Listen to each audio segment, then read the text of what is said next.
welcome back. I hope you had a great week. Before we start, I would request you to subscribe, as we are very close to 50 subscribers, and with that said, let's start at the start of the chapter. We are shown that the spider lady opened her mouth, her eyes blazing with fury, and decided to launch an attack. The Baskerville triplets swiftly moved at high speed, dodging her assaults. Staying composed, Visor remained calm. Sinclair gripped her magical staff with both hands, unable to suppress her fear. Meanwhile, Granule panicked. Lovegood Merlin stared silently at the madam, her eyes filled with terror.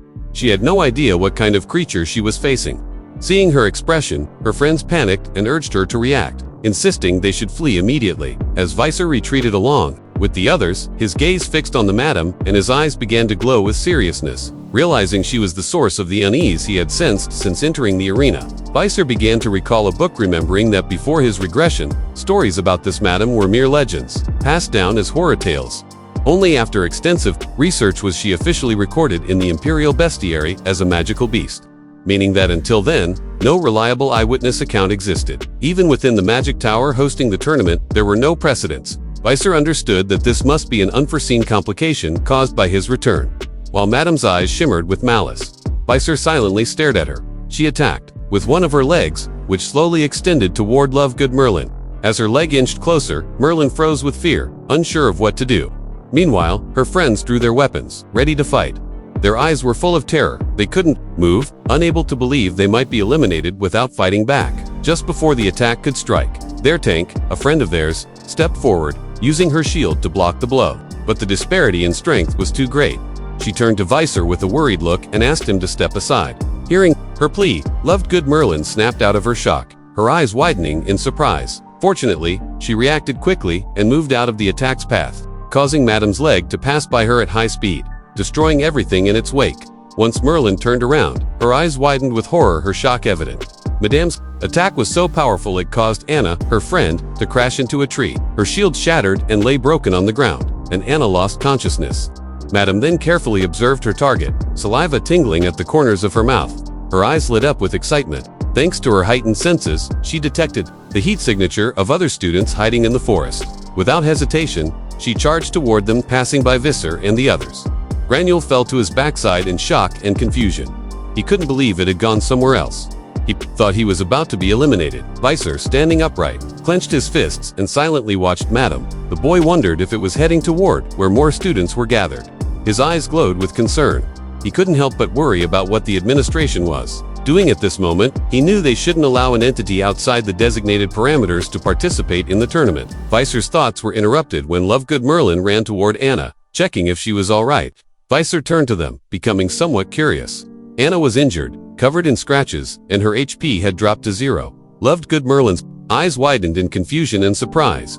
She couldn't understand why Anna hadn't been teleported to the waiting area, even though her HP was clearly depleted. Her friends' faces filled with fear. She panicked, unsure how they would escape this situation. She covered her mouth and started crying. Meanwhile, Lovegood Merlin fell to her knees, gazing at the ground silently, unsure of what to do. Granule approached him, extending his hand and asking what was happening, since, even if they had been eliminated, they should have been returned to the waiting room. He rubbed his head, growing frantic. According to him, this made no sense. If a beast had appeared that exceeded expectations, why wasn't the tournament being suspended? He wondered what the administration was doing right now. Visor remained calm, drawing his bow, and asked Granule to calm down. But Granule started shouting wildly, not wanting to die here. At that moment, someone moved through the bushes and saw them. It was Doors, Bakira, and Hound. Bakira, with his sword resting on his shoulder, observed the group silently. Hound, meanwhile, maintained a calm expression. Bakira's eyes widened with worry. He didn't know if they were okay. Inside the Magic Tower's control room, the hologram turned red. The blue whale and others panicked. They realized that although students' HP had dropped to 0, they weren't being teleported back. Since some were injured, they decided it was best to evacuate them immediately. Ben Yorg, full of concern, shouted at Blue Whale, demanding he stop the tournament. Blue Whale's eyes widened in fear and confusion. He couldn't believe a beast like Madame was in the forest. He wondered if everything claimed by the Morg family was true. He looked down, feeling confident that if the spider hadn't appeared, the Magic Tower might have won the tournament. Hearing this, Vinimore clenched his teeth tightly. Without wasting time, he got up sharply, rushing forward. With an angry expression, he grabbed Blue Whale by the collar and demanded the tournament be halted immediately, asking if he wanted everyone to die. Seeing Vincy Morg's determined attitude, Blue Whale was taken aback. With sincerity, he explained that stopping the tournament was impossible. The appearance of such an entity, even for the magic tower, overwhelmed the system, causing a loss of control. Noticing they couldn't intervene, nor could the students escape, Benny Morg asked if there was a way to fix this. Blue Whale moved his finger, pointing at a bright spot on the hologram. He imagined Madam with shining eyes and explained that if this creature was eliminated from the battlefield, the tower's system would stabilize. Meanwhile, in the forest, Doris sat beside Anna, who was injured. Using her powers, she began to heal her. Luckily, as her shield dissipated, her injuries slightly improved. Her eyes sparkled with calmness. She turned to Loved Good Merlin and explained that Anna was only unconscious temporarily, and if she rested, she would recover. Loved Good Merlin sat beside her, resting her hands on her knees, gazing at the ground with a worried expression. She felt relieved that the situation was somewhat under control, but her focus immediately turned to where Madame was heading. While Madame attacked other students, Doris kept her eyes fixed on her, hoping they hadn't suffered harm. As she tried to understand what was happening, Visor, standing behind them, silently reflected. His gaze was downward, filled with guilt. He remembered that the eight-legged Madame was classified as a disaster-level threat, a destructive force capable of annihilating nations, whose mere existence threatened the world. He knew this Madame was not the same as the one encountered outside the magic tower. She no longer used her poison, and all her eyes had disappeared, indicating she now had blind spots.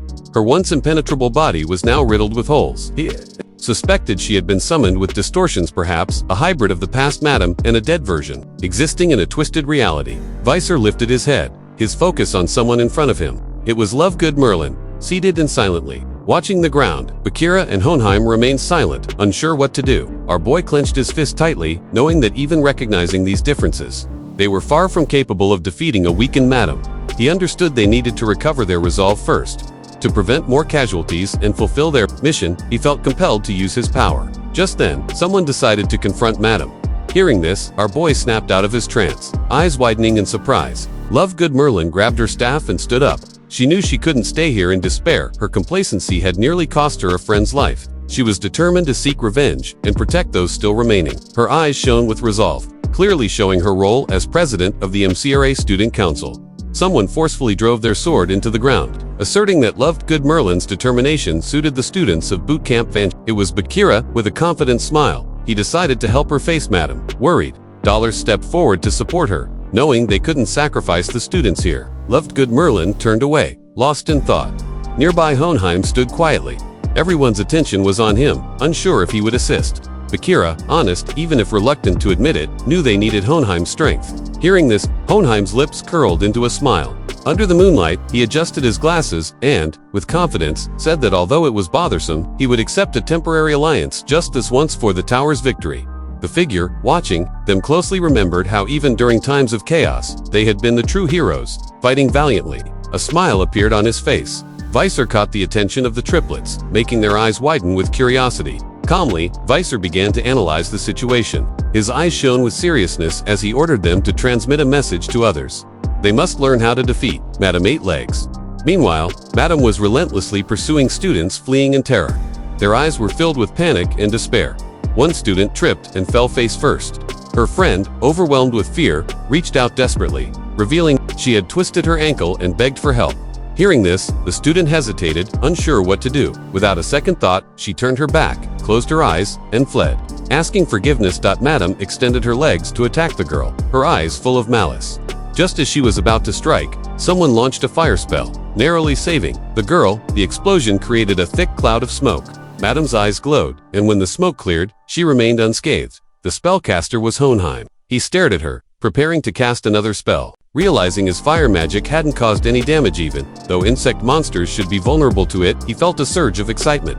Flames erupted from his staff, and his eyes sparkled with determination. Behind him appeared Doors, Sinclair, and Granule, ready to face the deadly Madame. And that's it for this week. See you next week. Take care of yourself. Until then, peace out.